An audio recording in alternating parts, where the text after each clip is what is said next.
surprised that a guy that you worked a lot with in your time in the WWE, Undertaker, are you surprised at his age and his size that he's able to still go at a really high level too? Yeah, I am.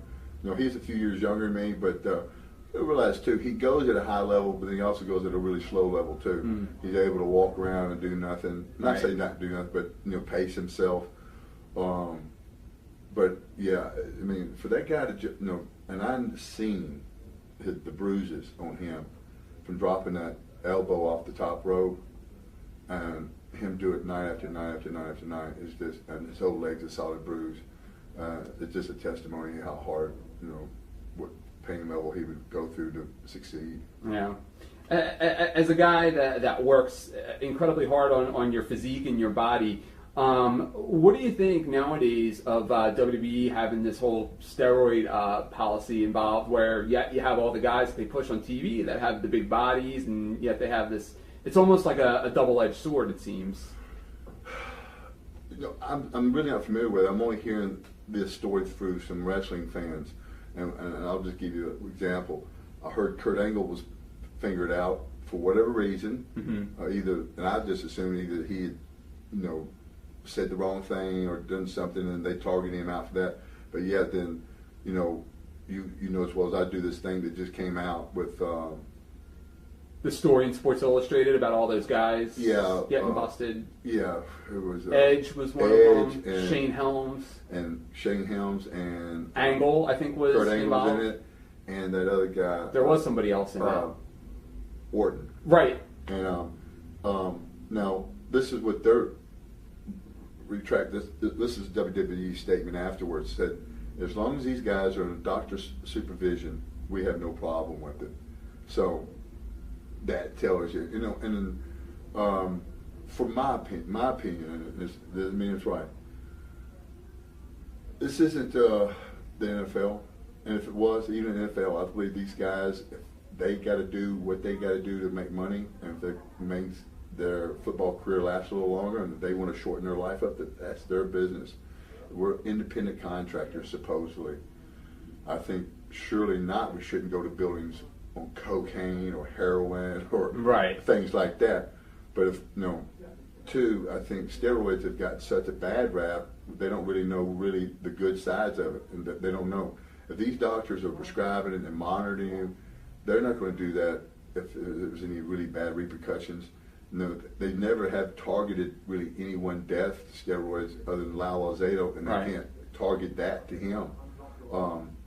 So I just think that if the guys want to, and especially if you're an independent contractor, as long as you don't get in trouble with it and you're doing it by the law, I don't think you should have a problem with it. Is it true back in '92 that you failed the steroid test when you were in WWE back then, or Well, let's see, '92, was that when I came in as Cycle? It was no, it was the next time. this was the first time you were in there, and you just headlined WrestleMania against Hogan, and then you were out for a little while, and some say. What happened there was, no, I never was busted for a steroid test. But what happened was this. After that WrestleMania, when all those indictments came down on Vince and stuff, and there was a no tolerance policy. Right, so everybody got tested in the beginning for who had been on them was going to be tested positive. Right. And so I was tested positive because I hadn't gotten out of my system yet. Yeah. But it wasn't no big deal about it. The big deal there was this. When I went first into Vince, what it was is simple. Dusty Rhodes came in and took over WCW. He came to me, Montgomery, Alabama, said, "Look, I'm the new guy here. I want you to be my man. And so to do that, I want you to sign a new contract for 4 or 5 years, new money, the whole 9 yards." So they brought me in. We started negotiating. I thought, man, maybe this is the time for me to call Vince McMahon. And I did. I called. They put me through right away. Vince McMahon, yeah, God, how do I get to this guy this quick? Sid, what are you doing? Well, I'm negotiating a new deal, and I actually am able to talk to someone, during this. He said, well, he flew me up the very next morning. Wow. Laid all this stuff on the table, asked me what I wanted. I said, I wanted Hogan's spot. I wanted that spot. He said, okay, that's your spot. And this is what goes with it. So I went home, time I got home that afternoon, now WCW's found out I was there. They come to the table with more money, more fringe benefits or more, things that make it, something attractive. So I said, okay, well, I'm not going to go. I'm not going to talk to them. I'm not going to make. I'm not going to play the game in between two people. I'm going to let it work itself out. I'm going to stay at WCW and go on with that. As I was going out the door that morning, Vince calls me. Hello? Oh man, I'm sorry, Mr. McMahon. I wasn't going to call you to play the, in between the fences here. I'm going to go ahead and sign the deal with WCW, and maybe down the road we can work with each other. He goes, no, I said, you don't understand. If you don't come now, you don't get this deal. Wow. So it's like, man.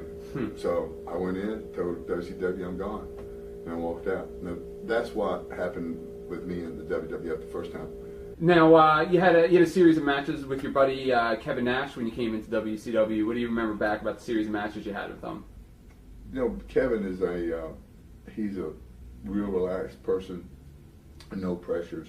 He was really trying to make me to build me up, to work with Goldberg. So he was really going out of his way to, do well with me. They were, not classic matches.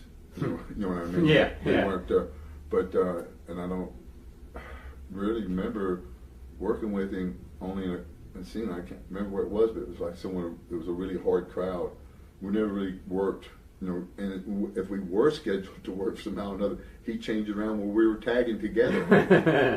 And so that was the one thing about WCW there, and WWE too, but WCW is more fragrant, more often that they would just, Kevin was in charge. If he wanted to, put me and him together as a tag team partner against the Harlem Heat, and like in Phoenix one night, that's what he did. Yeah.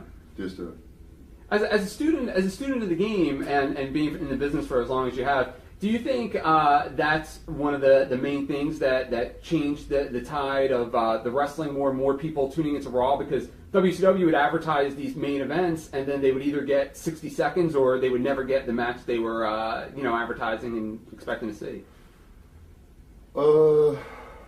When you asked that question, I was going back to another one you'd asked earlier again. Ask it again. About WCW, and you were talking about how Kevin, you guys would be booked to wrestle each other, but then you'd wind up tagging. And, a lot of people point to that as a big reason that business went down in WCW, especially in ratings, because they would advertise these big matches. Okay, the ratings too. Let's get the... I think that had a little bit to do with, I think also it had to do with just the timing. They had just come off that big run where they were, killing Vince and the ratings and stuff. I was working for Vince when that was going on, but we were out drawing them in the house shows. And that's why I went to Vince. And I'll give you an example. One time, here it was, I was just coming in, and they wanted me to get DQ'd or something by Ron Simmons when he was the... Farouk. And I said, I was really upset. I said, because you guys promised me this big run as a baby face, and you put me in a tournament I can't even win. I said, this didn't make sense. He goes, but see, we're trying to do this for ratings. I told Vince right there, I said, Vince, I don't believe ratings mean that much, because we're beating them in the house shows, and that's what our job is to do, is draw money. And I think what you're doing to me here is taking away from me what I can draw. So now, that was to get to the ratings. Talk about that for just a second, but get to the question would be, no, I don't really think it was that. I think it didn't help for sure. But I think they were already on a downhill skid, because I know that going in, because that's why they were, I remember the ratings when I got there. I was put in something always to, try to help the ratings, and we kept it right there, a miserable 2.9, 2.7 to once in a while a 3 or whatever. Yeah. Said in the last June interview, you thought it was a little vindictive when you came back and they started calling you Psycho Sid. Well, I think that was a little vindictive. I think too that they just used that for, they were really down. I'm telling you, man, that territory was on its butt. Wow. People weren't getting paid. Wow. I mean, really, the guys, except for myself, I was getting paid. But like Billy and Bart and Bob and all these guys, they had to go on the road, collect their draw money, and that's how they survived. Because, I think WWE, you get paid weekly, and sometimes it'd be a month where you got paid. So that was... that's how bad it was going in there. So I think they were doing it for shock value. They, Vince was honest with me in the beginning. He said, hey, this is what we want to do. We're trying to get Kevin Nash over. So we're going to bring you in, have you work against him, and then maybe Sean after that. thing about it was this, though. From the very first show I showed up, which I think was WrestleMania at Hartford. Okay. They chanted my name the whole time, and every time I worked with Kevin, and almost on every venue, I was the babyface or the one, the more popular one or whatever. To me, you're working against the grain there. When you're forcing something down someone's throat, like they did with Rock the first time, they didn't buy it. But then after he got over a little bit and let the people, absorb him, it helped. I think that would help Kevin too. I don't think he'd ever would have achieved the status The Rock achieved because